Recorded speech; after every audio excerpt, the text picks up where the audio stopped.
This year, as president of APSA, I have the distinct honor of introducing our next session, which is the J. Grosfeld Keynote Lecture. Dr. J. Grosfeld was the Surgeon-in-Chief and Head of Pediatric Surgery at Riley Children's Hospital and Chair of the Department of Surgery at Indiana University for over 20 years. He was president of APSA and a longstanding chair of the APSA Foundation, and you saw earlier yesterday that the Grosfeld Scholars are doing amazing research. He fervently championed the enrichment of pediatric surgeon scientists through advancement of the foundation and its mission.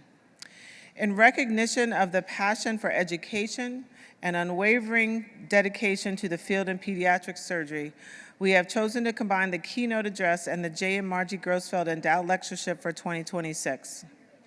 I spoke to Margie a couple of weeks ago, and she is thrilled that we have chosen Dr. Jacob Langer for the Grosfeld Lecture.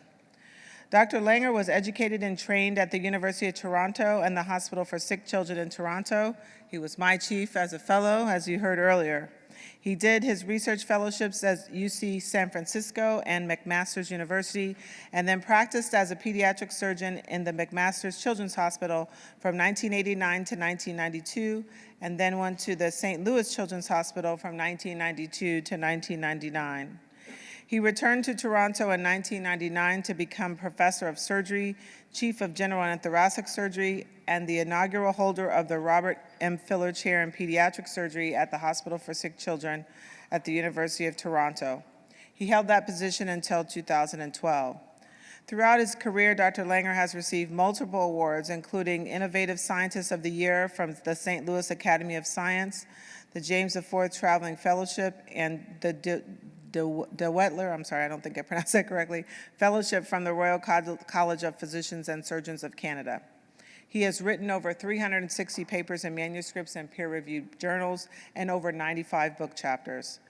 His primary interest in love is the natural history and management of prenatally diagnosed congenital abnormalities, particularly abdominal wall defects, and developing new ways of managing children with Hirschsprung's disease, inflammatory bowel disease, or other intestinal disorders. He also has been a pioneer in the management of minimally invasive surgery in the primary pull-through for Hirschsprung's disease. He's been on many medical advisory and editorial boards and has served as the chair of the APSA Informatics and Nominating Committee, and has also sat on the Fetus and Newborn Committee of the AAP and the Practice Fetal Therapy Bylaws Program and Critical Care Committees of APSA. He has served as a director and chaired several committees of the Canadian Association of Pediatric Surgeons and served as president of CAPS from 2012 to 2014. Dr. Langer retired from clinical practice in June of 2023, but not really, that's just on paper. He's continued to be active as a teacher and mentor. He leads the University of Toronto Department of Surgery Academy of Senior Surgeons Experiencing Transition. That's a new organization that he started. And he's involved with a number of other efforts at the university. Dr. Langer is here with his wife, Fern, who is a pediatric nurse, author, and realtor. They have 3 children and 5 awesome grandchildren. They're all very cute, too. Please join me in welcoming Dr. Langer.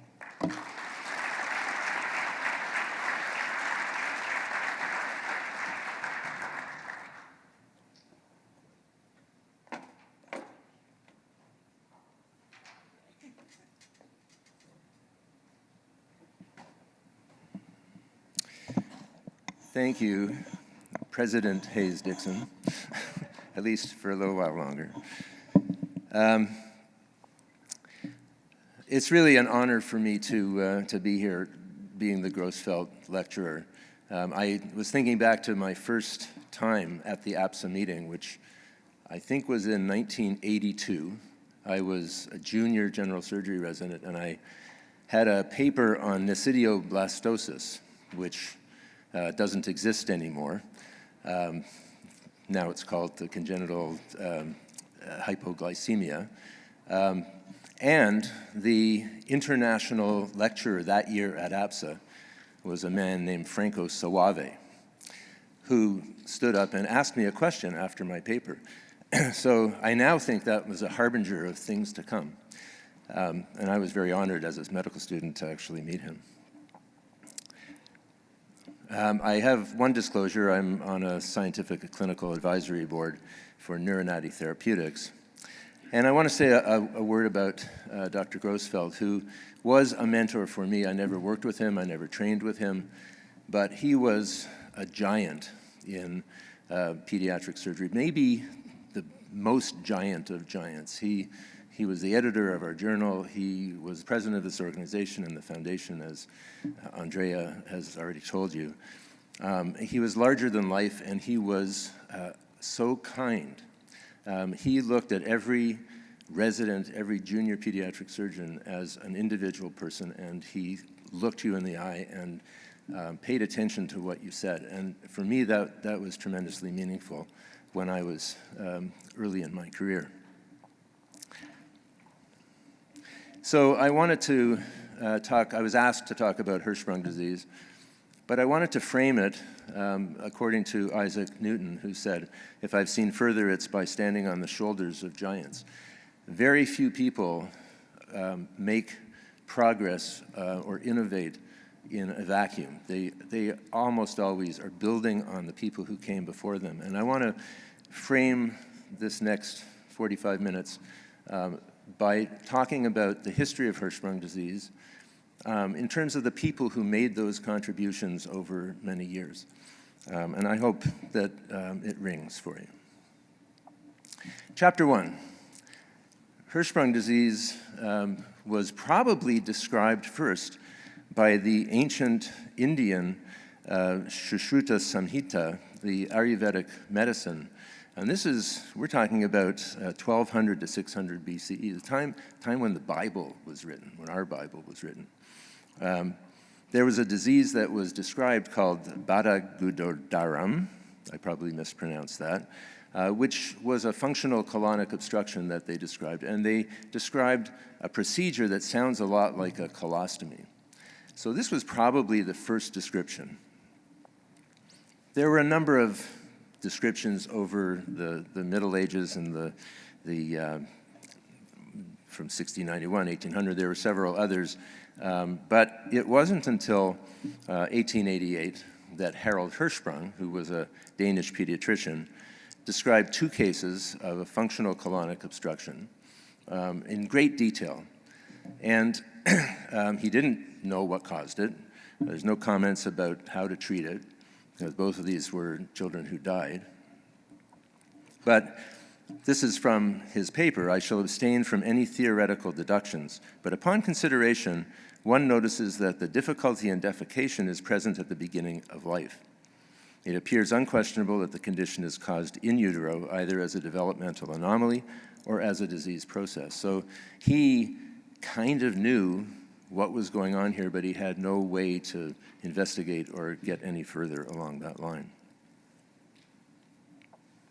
It's interesting that Harold Hirschsprung, he's known for Hirschsprung disease, but he also was the first one to describe hypertrophic pyloric stenosis and also intussusception.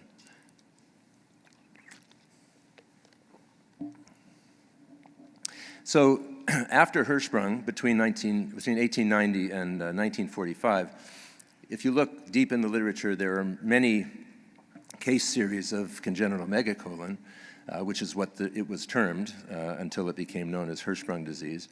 And many of these descriptions advocated treatment by resecting the dilated colon. You can imagine a surgeon would open up a child, he'd see this big, dilated, awful-looking colon, and then the distal part looked actually not that bad. So take out the big dilated part and put the ends together, which often didn't work out, as you can imagine. Many of these children ended up with a stoma. There was an idea that maybe this was something to do with the nerves in the bowel, so sympathectomy and anal dilatation were also recommended as possible treatments. What's interesting is if you look back in the pathology literature, back to 1928, there are papers that document aganglionosis in the distal bowel in kids with congenital megacolon.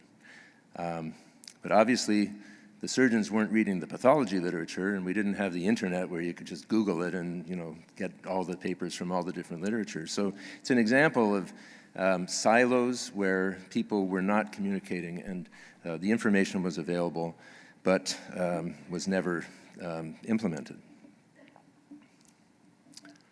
So enter Dr. Orvar Swenson, who I think everybody would agree in the field of Hirschsprung disease and in pediatric surgery in general was a giant. Dr. Swenson was born in Sweden, but raised in the United States. He went to the Harvard Medical School and graduated in 1937, did surgical training and pediatric surgical training. This was before there were a match in the training programs. You just kind of showed up and you followed people around. Dr. Gross taught him everything he knew. And he joined the staff in 1945. And he described a 4.5-year-old boy who presented to him, this is after he started on staff, who had presented initially with chronic constipation and failure to thrive. Dr. Swenson went to the X-ray department and looked at the barium enema for this boy and many other children who had presented similarly, and noted that the distal colon was much narrower than the more dilated proximal colon. And he started thinking, maybe it's that distal colon that's the problem, and it's causing a functional obstruction in the more proximal colon. So this boy had a colostomy, and he did really well. So Dr. Swenson was, okay, now what do I do? So what he did was, and this is a direct quote from a talk that Dr. Swenson gave in 1989, and I'll just read it. The possibility occurred to me that if the neurogenic imbalance theory was correct, it would be revealed as a disturbance of peristalsis. With a colostomy, this child presented an opportunity to test the hypothesis.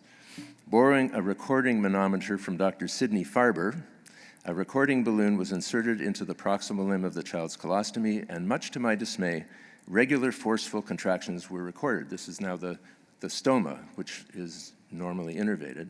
I'm not sure why he was dismayed by that, but then he went, sometime later, the importance of this finding became apparent to me. A thick food paste was injected into the distal limb of the colostomy, and despite days of waiting, was not evacuated and eventually had to be removed by irrigation. Manometric studies of the colon distal to the sigmoidostomy revealed no peristalsis. Here was evidence of distal dysfunction. So Dr. Swenson has now figured out that it's the distal bowel that's the problem. He doesn't actually know why. He thinks it's a neurogenic problem. But so how do we deal with this as a surgeon? So the next thing he did was with Alexander Bill, who eventually became the surgeon-in-chief in Seattle for many, many years. They went to the lab and they operated on 15 dogs and developed an operation where they removed the rectum and brought the proximal bowel down and did an anastomosis. And they did this, you can see on the images, they did this by completing the dissection all the way down to the bottom of the pelvis and then intussuscepting the colon out, dividing it and anastomosing it. This was the original Swenson procedure, and it was developed in dogs. The next thing he did was bring in a number of children with colostomies, some of whom had had the colostomy because of Hirschsprung disease or congenital megacolon, and some of whom had had the colostomy for other reasons. And using the manometry catheters he got from Dr. Farber, he demonstrated that the Hirschsprung's kids had absent peristalsis in the distal colon, in the rectum, and normal peristalsis in the proximal, whereas the kids who had had the colostomy for other reasons had normal peristalsis in the rectum. So this was excellent evidence that his theory was correct and that the right operation was to remove the distal bowel and do a coloanal anastomosis. And he then did that in 34 patients, which was published in the New England Journal of Medicine. 1 death and 3, according to Dr. Swenson, had a complete cure of their symptoms. I'm going to talk later about why that might have been an overstatement, but this is the classic Swenson procedure, coloanal anastomosis. Shortly after this, this was published in 1949, shortly after this, he moved from Boston Children's to the floating hospital at Tufts, and I haven't found any evidence for this, but there are many people who have written that the reason he did that is because Dr. Gross disapproved of him doing this new operation, and he was forced to leave. And I don't know if that's just a fable or whether it's true. Maybe Dr. Schamberger knows. I see him there. In 1960, he moved to Chicago, where he completed his career as the chief of surgery at Children's Memorial Hospital. He retired in 1973, and he died in 2012 at age 103. He wasn't only a giant in terms of his work with Hirschsprung's disease, he also was the editor of one of the authoritative pediatric surgery textbooks, the Swenson Pediatric Surgery, which Dr. Raffensperger eventually took over, and I don't know if it's still around, but it was one of the main sources for my knowledge when I was training. So after Swenson reported this, I think it became clear to surgeons that this is the operation that you should be doing for Hirschsprung disease, but many surgeons were nervous about doing that dissection down to the pelvic floor. This is through an abdominal incision in the 1940s, 1950s.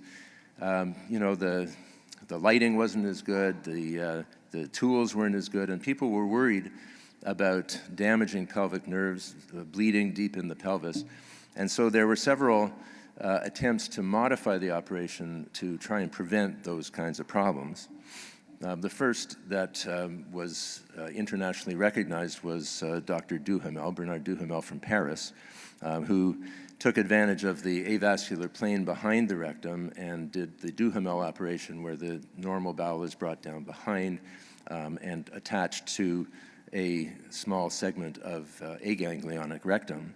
What many of you probably don't know is that this was before surgical staplers were readily available.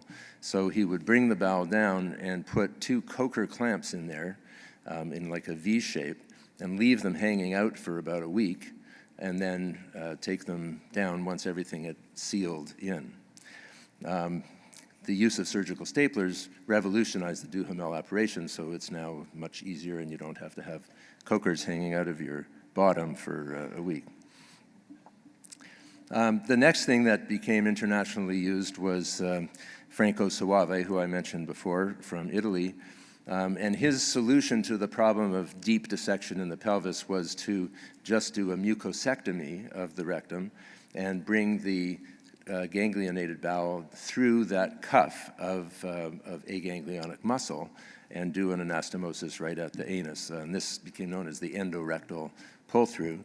And Franco Soave, his original description, he would pull the normal bowel down through this muscle cuff and then leave it hanging out there for about a week or two until everything stuck. And then he would trim it off and complete the anastomosis later on.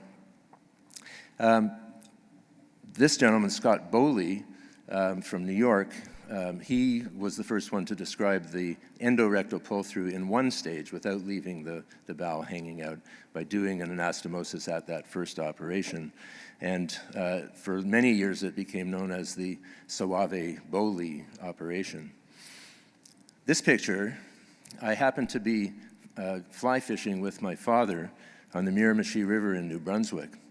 And we ran into a guy who seemed like a nice guy, my father's age, and turns out it was Scott Bowley.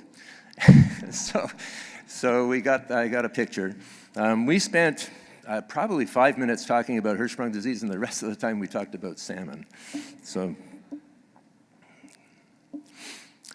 But in recent years, it's become clear that Soave was not the first person to describe the endorectal pull-through. It had actually been described 12 years earlier by Asa Yancey, who was a surgeon.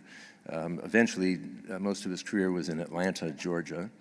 And he described exactly the same operation, but actually in one stage, so he didn't leave the bowel hanging out. And it was the same operation as the Soave procedure.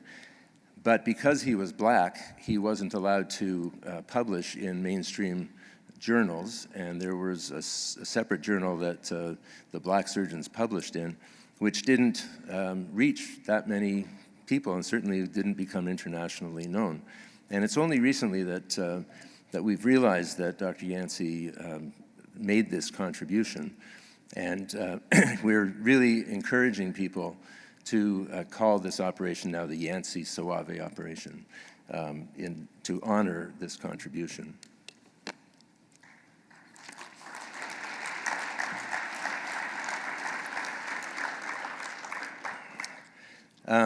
The PCPLC, which I'm going to talk a little bit about later, at their annual conference now has an award for the best presentation, and it's called the Yancey Award. And this is from the PCPLC meeting in January, where two of Dr. Yancey's sons were at the meeting, and we got a chance to get to know them a little bit, which was very meaningful for everybody concerned.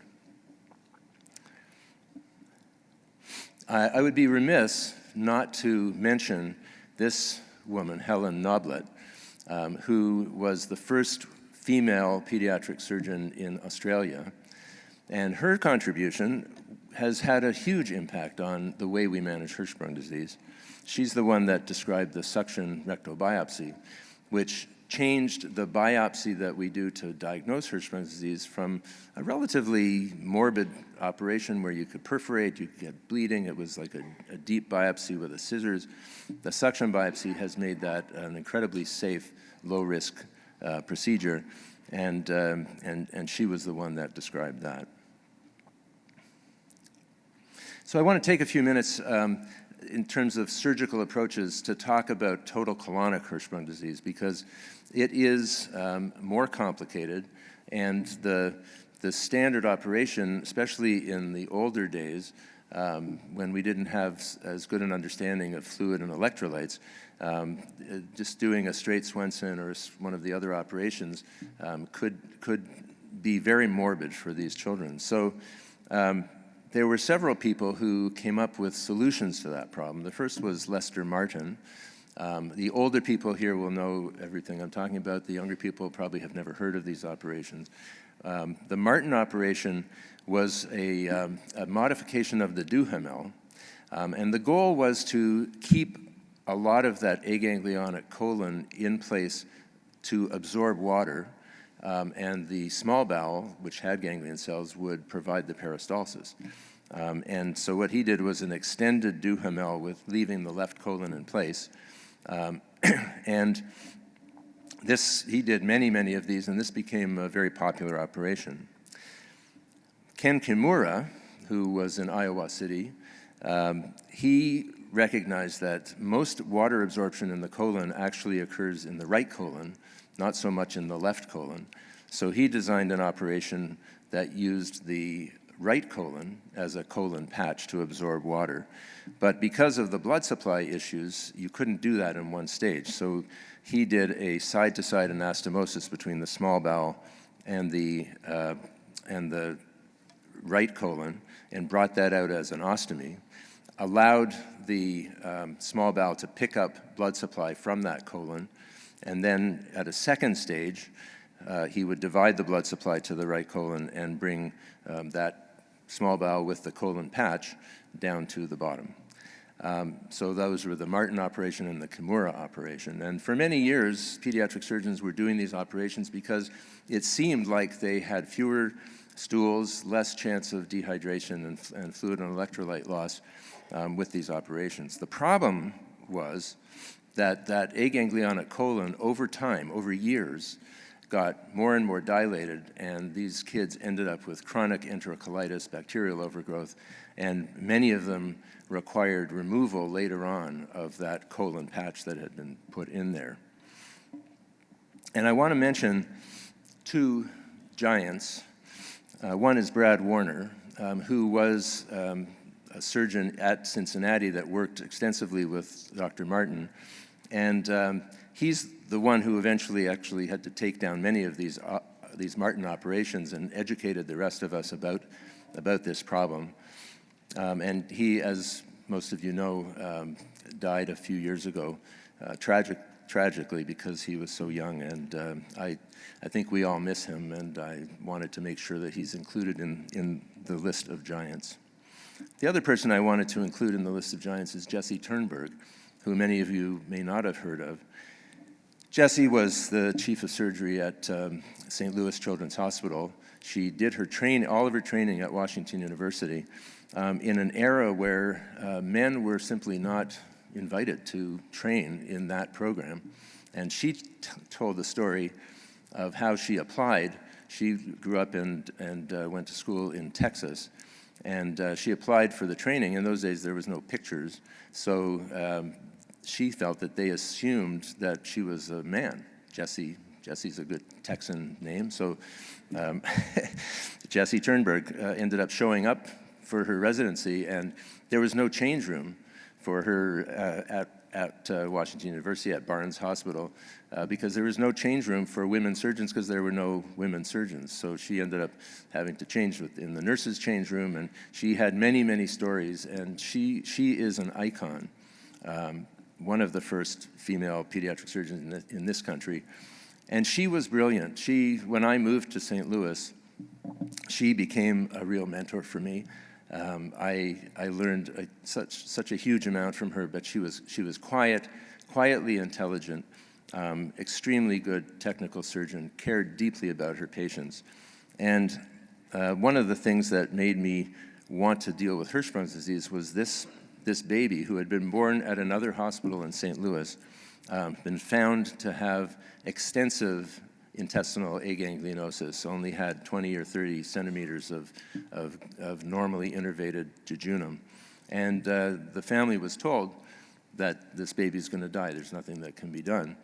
The family, who we got to know very well when we moved to St. Louis, they didn't accept that, and they found Dr. Turnberg, and she eventually operated on him, and you can see the picture in the bottom right, where he's in his 20s and he's now in his 30s. And that to me was a real stimulus to want to do everything I could for these kids. So Jessie Turnberg deserves a huge amount of credit. A few other things in terms of the evolution of the surgery for Hirschsprung disease. In the 1950s, many children with Hirschsprung disease presented late. They presented with malnutrition, with enterocolitis. This is a picture from the Gross textbook of pediatric surgery. But over years, with better care of newborns, better understanding, the diagnosis was made much, much, much earlier. And in the early days, routine colostomy was always done. When I trained in pediatric surgery, which was in the sort of mid-'80s, we were doing routine colostomy on every patient. You'd made a diagnosis of Hirschsprung's, colostomy, and then you'd do a pull-through later on. But Henry So, who worked in New York, he was the first one to say, you know what, maybe we don't need to do that every time. And he developed the technique of a primary pull-through without a colostomy, which now has become the standard, and we only do a colostomy for specific reasons. So he made a tremendous contribution.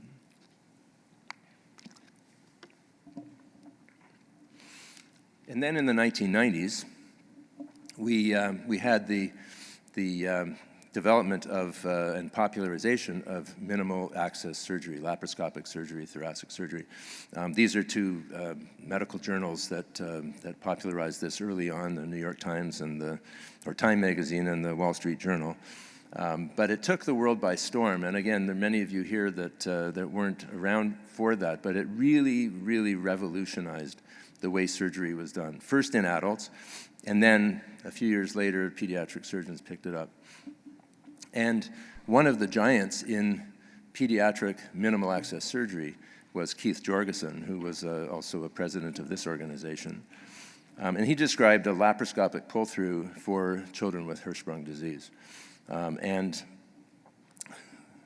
there was me and a guy named Louis de la Torre, who many of you might know, who tried this Jorgensen operation, but then asked ourselves, was it really necessary to do all that laparoscopic stuff? Couldn't we just do it from below? Louis was in Mexico City, I was in St. Louis, and in parallel, without knowing that we were both doing this, we did a number of cases and published our results a few months apart. And then we got to know each other, and a few years after that, along with 3 or 4 other centers who had picked up this technique of transanal pull-through, we published 141 children in Annals of Surgery, and I had the honor of presenting this series at the American Surgical Association. And I was pretty junior still. It was intimidating for me. It was, you know, this is the most prestigious surgical organization in North America. And I stand up, and then I see in the back Orvar Swenson. He was long retired. He was probably in his 80s by that time. But what I heard later is that somebody looked at the program, saw this, and called up Swenson and said, hey, you should probably come up here and see what this guy's doing. So that was even more intimidating for me. And what was even more intimidating was when I finished my talk, he got up and went to the microphone, and this is what he said. I rise to commend the authors for exploring a different surgical approach for treating Hirschsprung disease. I would like to ask Dr. Langer, what does a patient gain by having obstructive lesion left in place, which studies have shown in the long run prevents a patient from having complete relief of their symptoms? In other words, Langer, your operation sucks. And I'm more proud of the fact that he paid attention to me and he made those comments. And I had conversations with him in the years afterwards and he never accepted that the transanal pull-through or any operation other than the classic Swenson was any good. So, but that was one of the high points of my career.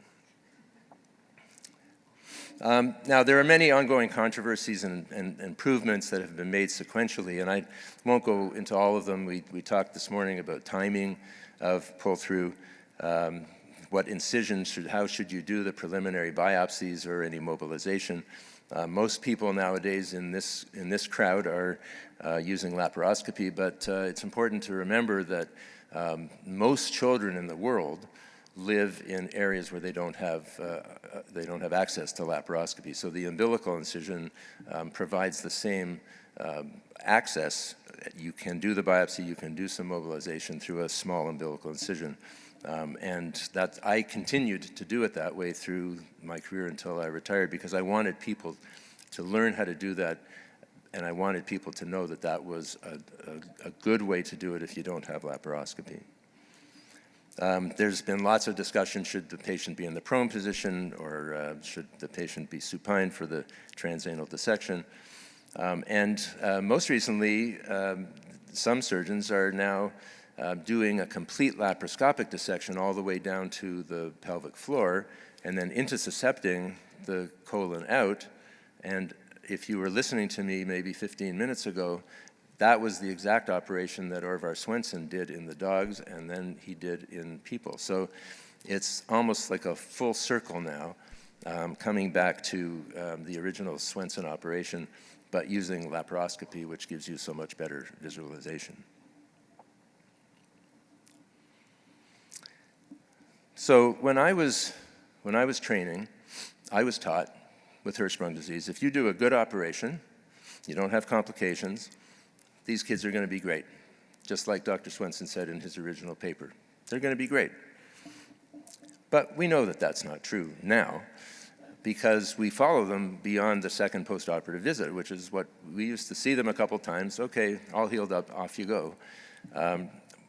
Once people started following them longer term, they realized that there are lots of ongoing problems that these children have. And I'm going to digress for a minute to tell you my journey to becoming a Hirschsprung's guy.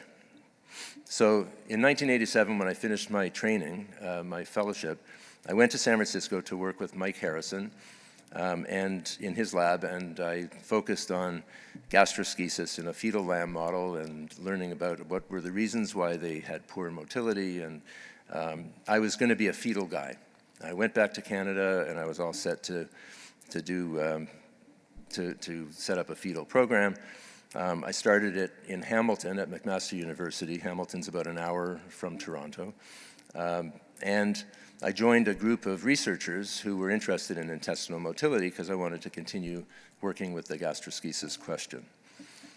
I met this guy, Mike Blennerhassett, who is a basic scientist, and he was interested in inflammatory bowel disease and how the muscle and the nerves in the intestine interacted in the face of inflammation. And I went to a seminar he gave, and I went up to him afterwards and I said, you know, we have this disease in children where the nerves are missing.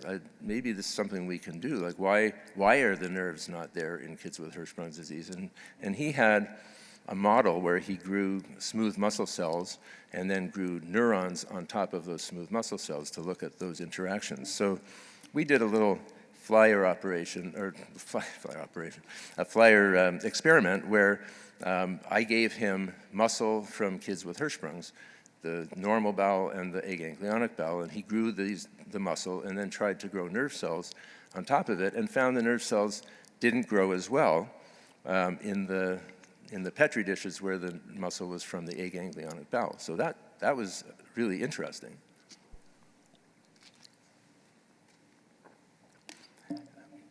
I got a pamphlet across my desk one day from the American Pediatric Hirschsprung and Pseudo-Obstruction Society, which was a parent organization for kids with motility disorders and Hirschsprung's disease. And this woman, Andrea Anastas, was the woman who had formed it and who ran it. And they were offering a little $5,000 grant. So I thought, why not? Maybe I can get some funding to pursue this particular study with Mike Blennerhassett. So I applied for it. I got the grant. I got to know Andrea, and it was a nice relationship. And then in 1992, I moved from Hamilton to St. Louis, to Washington University and St. Louis Children's Hospital. Also in 1992 was when the internet started. And previously, if you wanted to connect with somebody, you wrote them a letter or you phoned them. And with the internet, suddenly everybody could communicate with everybody else. I know there are many of you here that think that the internet was always there, but it wasn't. And suddenly, Andrea Anastas is inundated with emails from families whose kids had Hirschsprung's disease and they were doing poorly. And she knew some surgeons in Boston where she lived, but the only surgeon she knew who really had an interest in Hirschsprung disease, a pediatric surgeon, was me. And I happened to be right in the middle of the country. So suddenly I was getting referrals, people were coming to see me, they were calling me, and many of these were very complex patients who had been struggling and didn't know where to go. And it became clear to me over time that many of these patients had the same kinds of problems: obstructive symptoms, soiling, and enterocolitis. And this took me away from my interest in fetal stuff, and I started just focusing on all these complicated kids. I learned how to redo pull-through surgery. Nobody was there to teach me, but I learned and I wrote about it. I got interested in the idea of transition zone pull-through. You know, many of these kids who were struggling, I would rebiopsy them, and either they were aganglionic in the pull-through or the ganglion cells were clearly abnormal.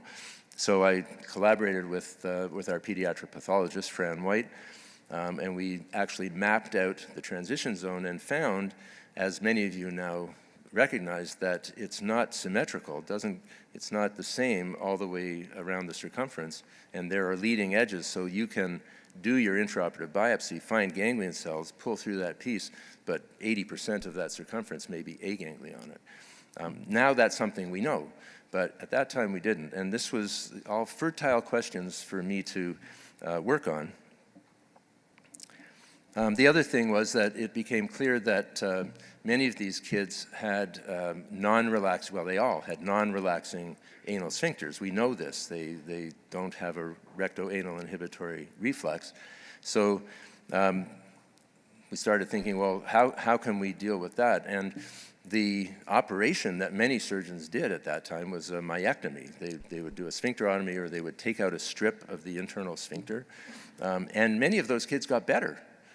But many of them also had a lot of soiling later on. And it occurred to me that, there must be a better way to deal with this, because most of these kids actually got better over time.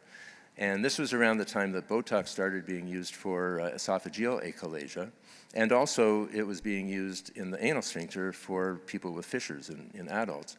So I went to the lab, got some baby pigs, gave them Botox, gave some Botox, some saline, documented that we could decrease their sphincter, looked pathologically at the sphincter to make sure we weren't doing any harm.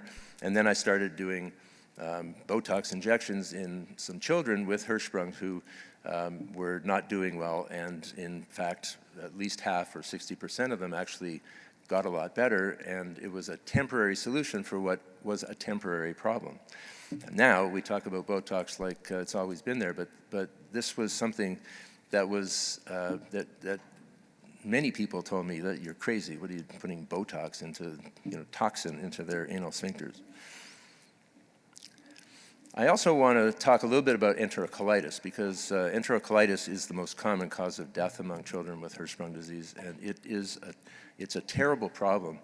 And I want to mention Dan Teitelbaum, because he was a huge giant in our field, particularly with respect to Hirschsprung disease and to understanding enterocolitis and trying to figure out a way to define it and to treat it. As most of you know, Dan died probably 10 years ago now from a glioblastoma, but his memory lives on in his work and his trainees. And this is just some examples of some of the papers that he worked on, along with many other people who really extended our understanding of enterocolitis, why it happens, and how best to deal with it. So over time, I began to realize that most of the time when surgeons were dealing with these obstructive symptoms, soiling and enterocolitis, that we were just kind of swinging away and not really knowing what we were doing. And it became clear that there were multiple potential reasons why kids with Hirschsprung have these problems. So I looked back at my experience at that point, quite a few patients with complicated postoperative problems, and tried to divide them up into different etiologies and then come up with an algorithm to figure out what the problem was before going ahead and treating it. And that led to the development of guidelines, which became a multi-center group effort. And these are the current guidelines from the APSA Hirschsprung's interest group, which I'm going to talk a little bit about in a minute. Guidelines for the management of obstructive symptoms, soiling, and enterocolitis. And these guidelines are now getting old, they need to be updated. But I believe that these kinds of guidelines, based on evidence, based on a clear understanding of what's actually happening in an individual child, have improved our ability to handle these kids and to get them through this, because most of these problems actually do get better over time on their own.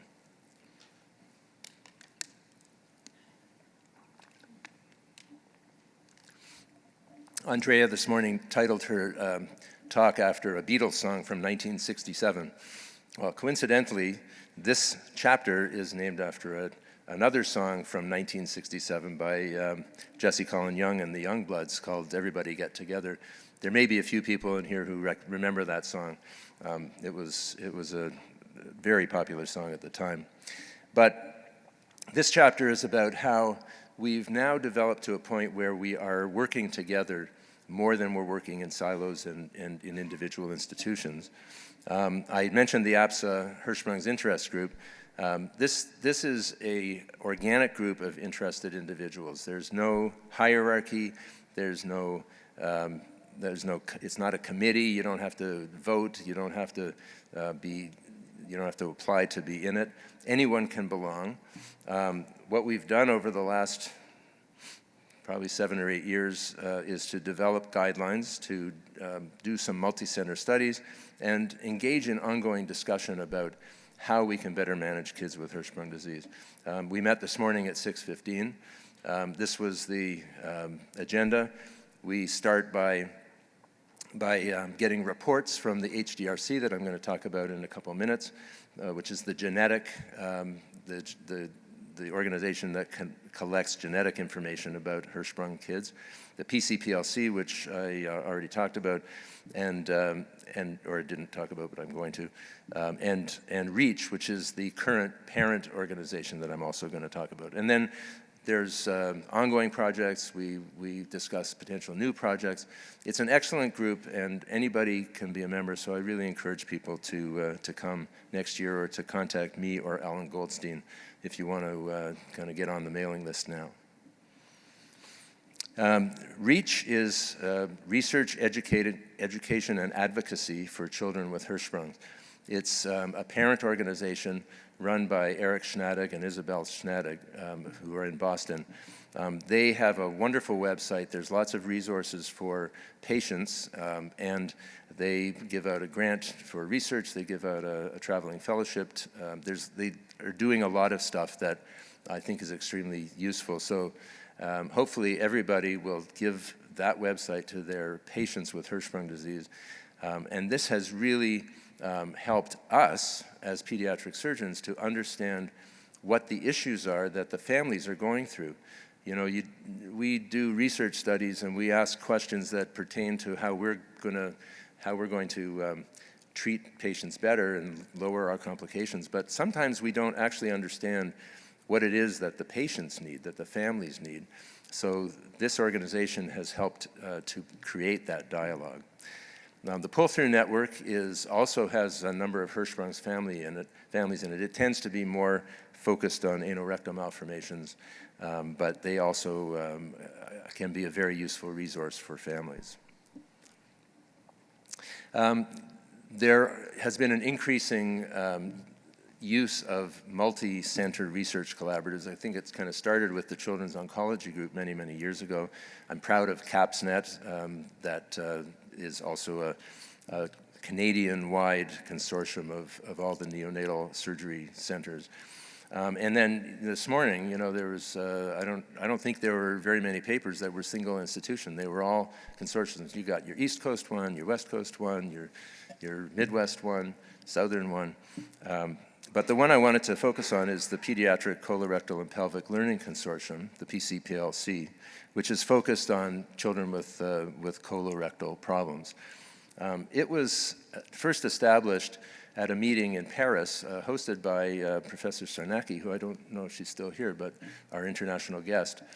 And that's the Notre Dame Cathedral in the background.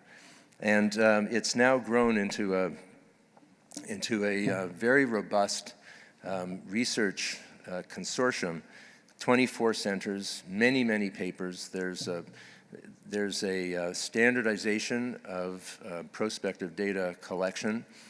There are many descriptive studies. There are interventional studies. They've got an excellent process for vetting studies and getting them going. So this has really enabled us to do so much more than we would have been able to do previously when we were just dealing with individual institutions that had limited numbers. And I want to do a shout out for Mark Levitt here, because Mark was really the first one to envision multidisciplinary colorectal centers. I should also say that he was one of the people that envisioned the PCPLC and pushed that agenda forward. But, you know, starting in Cincinnati with Alberto Peña, and then Columbus, which I had the privilege of spending 5 years as a consultant until recently, and now at DC. This concept of a multidisciplinary colorectal center has swept the nation. And I don't know how many there are now, but most major American centers and Canadian centers now have a colorectal center that's multidisciplinary. And the concept of including everybody, not just the different surgical specialists, but the gastroenterologist, nursing, which actually is the most critical piece, social work, pathology, radiology, physical therapy. This has clearly improved the care that complicated kids with Hirschsprung disease are receiving. And going along with that is multidisciplinary education, educating our fellows, the senior surgeons, the allied health professionals. This is just a screenshot from the PCPLC meeting in January that you can see that there are different streams going where people at different levels and with different interests and expertise can meet and discuss the issues and then come together and interact with each other. And this has also been a huge benefit. And it's also a lot of fun. So I recommend the next PCPLC meeting, which is next January, think about coming. You learn a huge amount, and it's a lot of fun.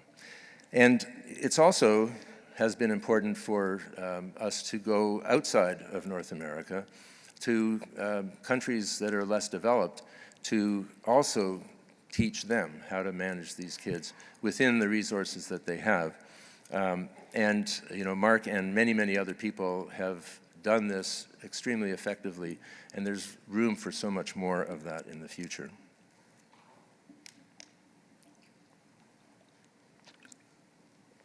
Well, speaking of the future, I don't know what's going to happen with Hirschsprung disease in the future, but I have a few thoughts. One thing that's going to happen is that we're going to get better and better at understanding the genetic mutations that cause Hirschsprung disease and use those, just like has been done in the cancer world, to personalize treatment. And probably the granddaddy of this initiative, of this field, is Aravinda Chakravarti, who I had the pleasure of meeting him when we were both just starting in our careers. And we've been collaborators and friends ever since. He established the Hirschsprung Disease Research Collaborative, the HDRC, which I mentioned before, which has almost 1,000 children with Hirschsprung disease in it, along with much information about their parents, mutation analysis, and the goal in the future is to use that huge database to try and do genotype-phenotype correlation to determine, for example, maybe there's certain mutations that have a much higher incidence of enterocolitis. So those might be kids where you want to be more aggressive about preventing or managing enterocolitis. There's a huge amount of potential in understanding the genotype-phenotype correlation. The second thing is I think there are going to be improvements in our management of pathology, and it starts with understanding and characterizing the enteric nervous system. And these are two people who have made major contributions. Bob Hoykeroth, who's at CHOP, who was a GI fellow at St. Louis Children's when I was working there, so I've also known him for a very long time. And he's done seminal work in understanding the development of the enteric nervous system, along with many other people. Raj Kapoor, who's in Seattle, is probably the preeminent Hirschsprung pathologist, and he also has spent his career trying to define things like what is a transition zone and how do you recognize it, and he's the one that popularized calretinine staining as an improvement over the cholinesterase staining that had been done. And he also is one of many people who is working very hard to improve our understanding of the enteric nervous system. The other thing, or another thing, is we will get better at identifying the transition zone. Right now, it's basically up to the pathologist to make a call. Hirschsprung disease is the most common cause of a lawsuit against a pediatric pathologist because it has, if they're wrong, it makes a huge impact on the child in either direction. So there's a lot of work being done trying to improve our ability, and I don't understand most of the words in these papers, but I'm told that there's a lot of potential. And then the other thing is the use of artificial intelligence to help the interpretation of pathology slides. And I think that this is going to be particularly useful in the developing world, where they may not have expert pathologists that are specially trained in pediatric pathology or and don't have experience. And the use of artificial intelligence to improve the accuracy of their reading of pathology slides, I think, is going to make a big difference. And then finally, I'm not going to spend any time talking about it, but the idea of repopulating the aganglionic bowel with ganglion cells, and there are two strategies that have been used: this cellular implantation or the use of growth factors like GDNF to try and stimulate neuronal growth. I think this has come a pretty long way in animal models, but I think we're still a long way from using it in humans. But eventually, I think this may even replace surgery in some patients, or at least improve the outcomes from surgery. And lastly, I want to mention Alan Goldstein, who I mentioned before. Alan is one of the people who has been a leader in investigating this idea of cellular implantation. His lab's been looking at this for many, many years. So I show this picture, number one, to recognize him for that work. But the other, this is really a picture of Alan standing beside a desk. And there's a story behind this desk. My father had a very close friend during medical school who eventually became a pediatric hematologist at St. Christopher's, and then in his retirement he ran the blood bank in San Jose. And he met a family who had this desk, and apparently it was the original desk of Harold Hirschsprung. They didn't know what to do with it. They were moving, and they didn't know what to do, and so Lori, my dad's friend, called me up and said, "Hey, you're a pediatric surgeon. What do you think we should do with this?" And I had, not that long before, been at the Massachusetts General Hospital, and there's a really interesting medical museum there, and I thought, I'll call Alan and see whether we can maybe arrange to have it go there. Well, Alan was very keen, but they didn't have room in the museum, so it's now in Alan's office. But this is the original Harold Hirschsprung desk, I think. Maybe it's a matter of faith, but I think it is. So I want to conclude with a few thank yous. First, my wife, who's here, Fern, who has stood with me. It'll be 48 years in June.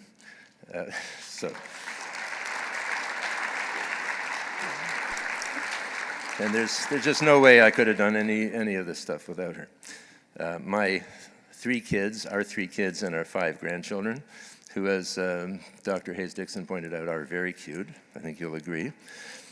I want to thank my mentors, starting with my father in the top left, Bernard Langer, who was the chair of surgery at U of T. He was a very prominent surgeon, and he, more than pretty much anybody else, was a mentor for me throughout my career.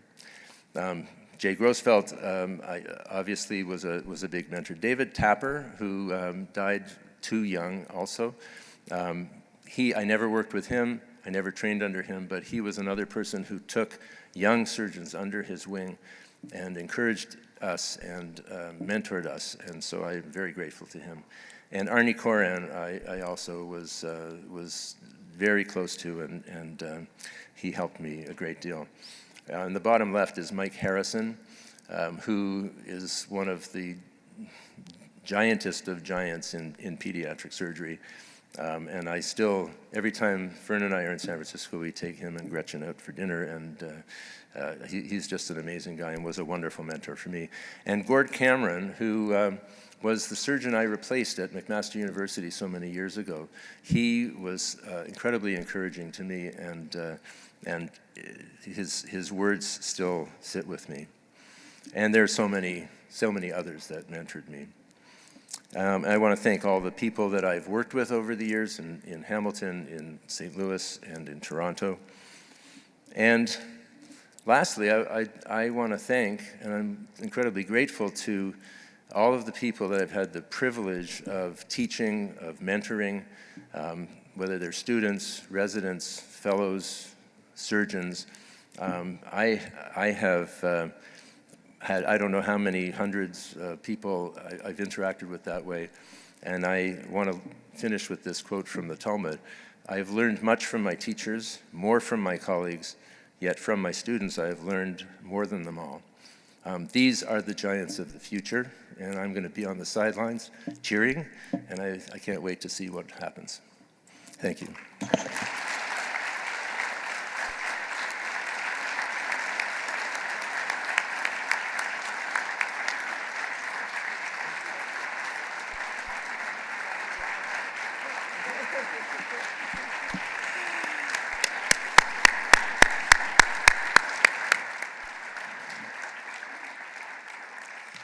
That was absolutely fantastic, Jack. It really helped position everyone, I think, and center us on why your contributions are so important as one of the pioneers in primary perineal pull-throughs and in Hirschsprung's disease. And we, as a small token of our gratitude, would like to present you with this plaque from the American Pediatric Surgical Association as a Grosfeld Lecture. Thank you again. Thanks. There's a picture person. Oh, Jason.